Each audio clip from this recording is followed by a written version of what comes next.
Hello दोस्तों, मेरा नाम ज़ीशान है।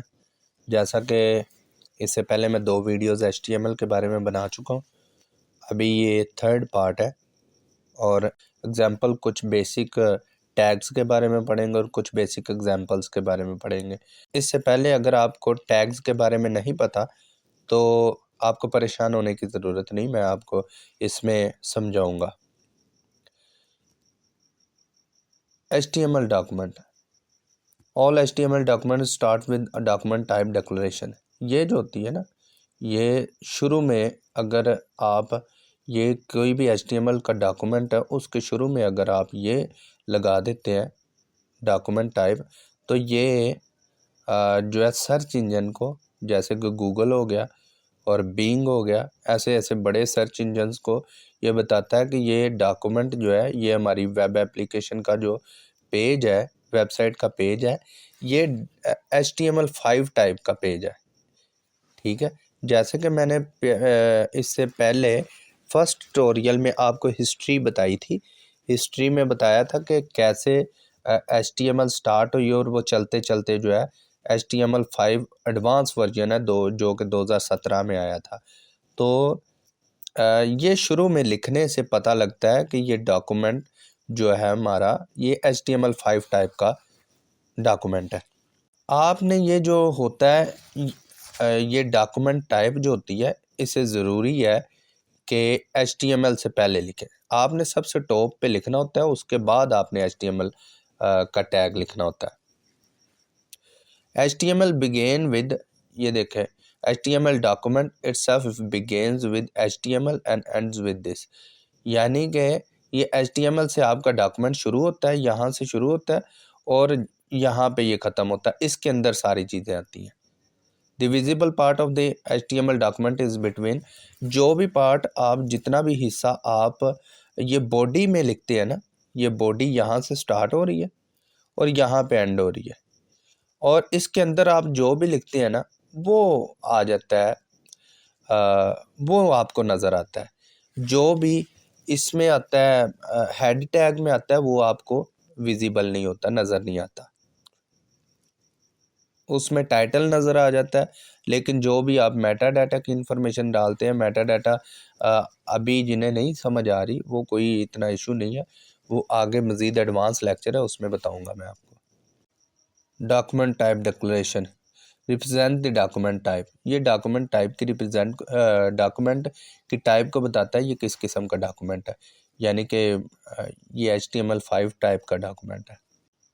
ये बिल्कुल टॉप पे होना चाहिए, बिफोर एनी HTML टैग, यानी कि कोई भी आप टैग लिखें उससे पहले ज़रूरी है कि आप ये इसे डिक्लेयर करें, डॉक टाइप को।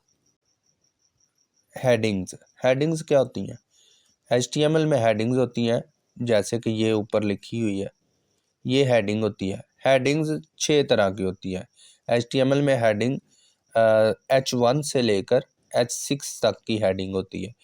इसमें H1 सबसे इम्पोर्टेंट, मोस्ट इम्पोर्टेंट हेडिंग होती है, और H6 जो है वो काफ़ी जो निचले दर्जे की इम्पोर्टेंट हेडिंग होती है। ये मैं आपको अभी एग्जांपल इसकी करके दिखाऊंगा। मेरा ख्याल इसके साथ साथ मैं आपको इसका प्रैक्टिकल भी करके दिखाता रहता हूँ, क्योंकि इस तरह से आपको, ये मैंने पिछले लेक्चर में बताया था कि आपने इस जगह पे आपकी HTML का कोड आएगा और इस साइड पे जो है आपका रिज़ल्ट नज़र आता रहेगा, आउटपुट नज़र आती रहेगी। ये मैंने पकड़ा, ये 3 हेडिंग्स होती हैं। इसे आपने, मैंने बताया था कि जो कुछ भी बॉडी के अंदर होता है वो आपको नज़र आता है। ये देखें, ये पहली हेडिंग होगी, मोस्ट इम्पोर्टेंट हेडिंग। जैसे जैसे हेडिंग 2 है, ये 3 है, जैसे जैसे ये बढ़ती जाती हैं, 6 की तरफ आती जाती हैं, तो ये आपकी हेडिंग का साइज़ छोटा होता जाता है। ये देखें, ये 4 कर दी और यहाँ पे भी मैंने 4 कर दी। ये हमने 6 तरह की हेडिंग्स लिखी हैं।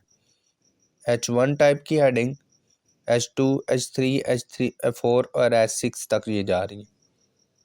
सॉरी यहाँ पे भी चेंज कर लेते हैं। और ये देखें आउटपुट में क्या है, ये हेडिंग 1, हेडिंग 2 और हेडिंग 6 तक जा रहा है। ये होती है हेडिंग्स। आपने जिस टाइप की आपके दिल करता है आप हेडिंग बना सकते हैं।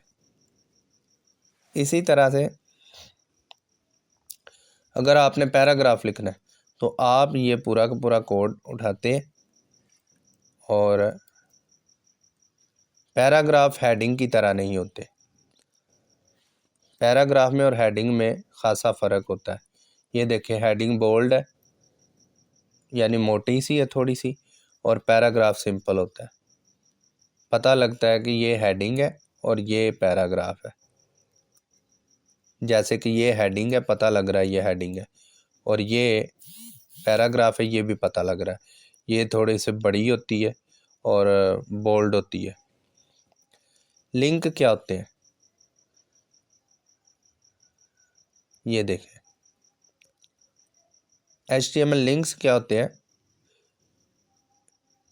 अगर आपने HTML में कोई लिंक बनाना हो तो आप ए टैग का यूज़ करते हैं, एंकर इसे कहते हैं। इसका मतलब क्या होता है ये मैं अभी आपको दिखाता हूँ।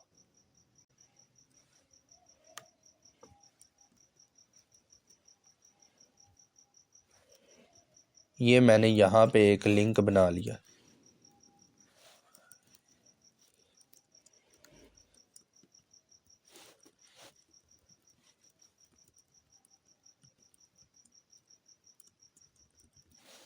अब ये देखें यहाँ पे ये मैंने लिंक बनाया, इसके अंदर गूगल लिख दिया और href में मैंने google.com डाल दिया, जिसका मतलब है ये डेस्टिनेशन है। डेस्टिनेशन का मतलब है कि जब यूज़र इस गूगल पे क्लिक करेगा, ये जो आपके पास आउटपुट में आया है, जब यूज़र इसके ऊपर क्लिक करेगा तो वो google.com की वेबसाइट पर चला जाया करेगा। ये देखें मैंने कंट्रोल दबा के ये क्लिक किया तो ये नए टैब में ओपन हो रहा है। अच्छा, ये इसलिए नहीं ओपन हुआ, अगर मुझे यहाँ पे HTTPS लिखना पड़ेगा और यहाँ पे ये लगाना पड़ेगा और फिर www. ये पूरा लिंक देना पड़ेगा। अगर आप google.com पे जाएंगे और यहाँ से लिंक कॉपी करेंगे ना, तो ये कॉपी करके यहाँ पे पेस्ट करेंगे तो ये सेम आ रहा है। ये देखें जैसे मैंने ऊपर लिखा है ऐसे ही लिखा है, तो आप कॉपी पेस्ट भी कर सकते हैं। अब जब यूज़र इसके ऊपर क्लिक करेगा, मैं कंट्रोल दबा के कर रहा हूँ क्योंकि नहीं तो ये फिर इसी पेज पे लोड हो जाएगा।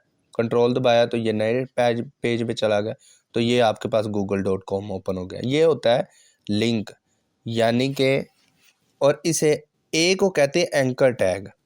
ए का मतलब है एंकर और href का मतलब होता है हाइपर रेफरेंस।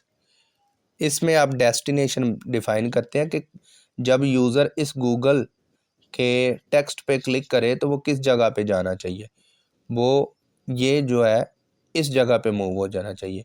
यहाँ पे आप कुछ भी लिख सकते हैं, बीइंग यही होगा। जब यूज़र अब इसके ऊपर क्लिक करेगा तो ये बिंग के, ये देखें सर्च इंजन पे चला गया। ये होते हैं टैग्स। ये जैसे कि मैंने बताया link destination specified in the href attribute. इसी के अंदर आप डिफाइन करते हैं अपना लिंक जिस जगह पे आपने जाना होता है। एट्रीब्यूट्स जो होते हैं ये आपके HTML एलिमेंट्स के बारे में मज़ीद इंफॉर्मेशन देते हैं। अभी मज़ीद मैं बताता हूँ HTML एट्रीब्यूट्स क्या होते हैं। HTML images are defined with the image tag. अगर आपने कोई इमेज लगानी है अपनी वेब एप्लीकेशन में या वेबसाइट के पेज में, तो आप इमेज के टैग का इस्तेमाल करते हैं। ये इमेज का टैग है। दूसरी बात,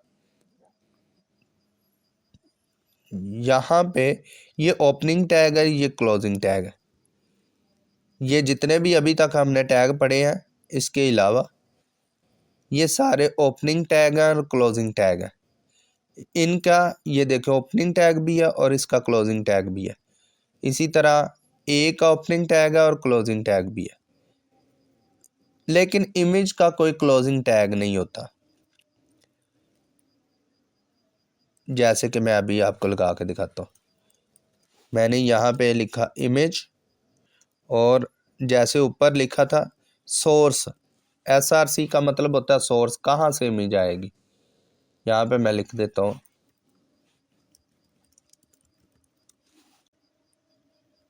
ये, यहाँ से कोई भी इमेज सेलेक्ट कर लेते हैं।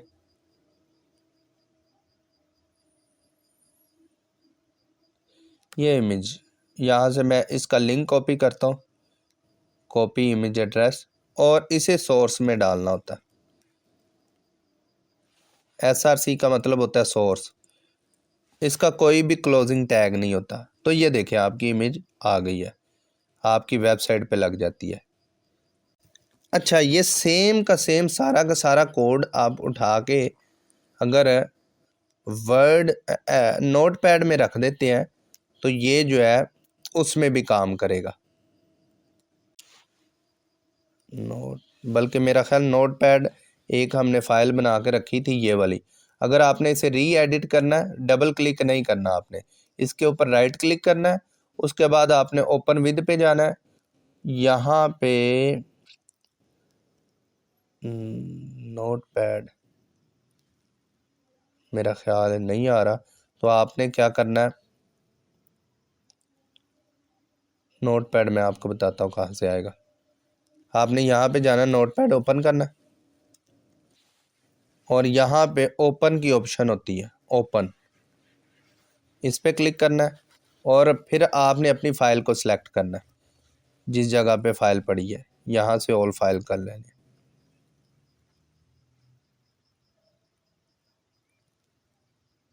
ये वाली फ़ाइल थी आपकी, इसे सिलेक्ट करना है, तो ये सारा ओपन हो गया। अब ये सेम कोड जितना हमने वहाँ पे किया था वो यहाँ पे कर देते हैं। सेव करने के बाद यहाँ पे गया, सेव, और अब मैं इसे ओपन करके देखता हूँ। ये देखें, वो जितना कोड वहाँ पे किया था उसका आउटपुट यहाँ भी सेम है और उस जगह पर भी सेम है। इस जगह पे इसलिए कर रहा हूँ कि बार बार मुझे सेव करने की ज़रूरत नहीं पड़ेगी, वो खुद ब खुद ही रन हो जाता है। आप यहाँ जब आप वेबसाइट बनाते हैं तब आप उसी जगह पर कोड करते हैं। ये सोर्स के बारे में मैंने बता दिया। अब ALT एट्रीब्यूट, ALT क्या होता है, इसका मतलब होता है alternative text.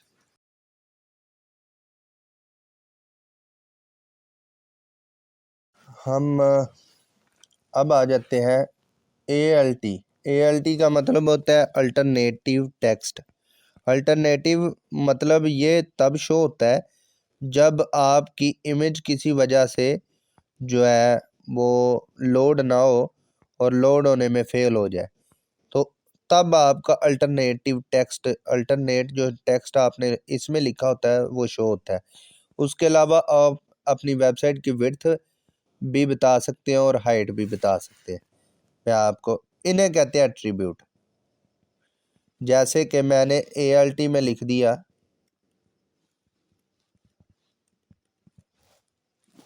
This is the alternative text, ठीक है, और ये इमेज आपकी लोड नहीं हुई किसी वजह से, इसका मैं ये कुछ गलत दे देता हूँ, और ये देखें ये इमेज नहीं शो हुई क्योंकि मेरा लिंक गलत था, इस जगह पे कोई इमेज ही नहीं पड़ी, तो ये अल्टरनेट टेक्स्ट शो हो गया आपको। ये देखें, अल्टरनेट में आप जो भी लिखते हैं वो तब शो होता है जब आपकी इमेज शो नहीं होती किसी वजह से। हो सकता है उसका लिंक गलत हो सकता है कोई ऐसी वजूहात हो जिस वजह से जो है ना इमेज रिमूव कर दी हो, जिस बंदे ने इमेज डाली हो, तो इस वजह से भी। विड्थ, विड्थ में आप बताते हैं कि आपकी इमेज की विड्थ कितनी है। मैंने 104 दे दी, ये देखें छोटी हो गई है। और इसी तरह से आप हाइट भी दे सकते हैं। हाइट मैंने कर दी 200, ये देखें 200 में वो ऐसे होगी। ये होते हैं एट्रीब्यूट्स। सोर्स कोड अगर आपने देखना हो तो आप क्या करते हैं, आप राइट क्लिक करते हैं। राइट क्लिक के बाद यहाँ पे आ रहा होता है व्यू सोर्स कोड। अगर आपने इस वेबसाइट का जिस पे हम काम कर रहे हैं या बिंग का या किसी भी वेबसाइट का किसी पेज का सोर्स कोड देखना हो तो आप व्यू पेज सोर्स पे क्लिक करते हैं। तो ये आपको उसका HTML, जितनी भी HTML, ये देखें ये HTML शुरू हुई है यहाँ से। ये ऊपर टॉप पे उसने बताया कि ये HTML5 का डॉक्यूमेंट है। उसके बाद उसने HTML लिखा, उसके बाद उसके अंदर हेड लिखा है। हेड यहाँ से शुरू हो रहा है और यहाँ पे ख़त्म हो रहा है। उसके अंदर उसने कुछ चीज़ें बताई हैं जो कि मैं आगे मज़ीद एडवांस टॉपिक्स में आपको बताऊंगा। ये इसमें सिर्फ इतना ही है कि अगर आपने किसी वेबसाइट का सोर्स कोड देखना है तो वो कैसे देख सकते हैं।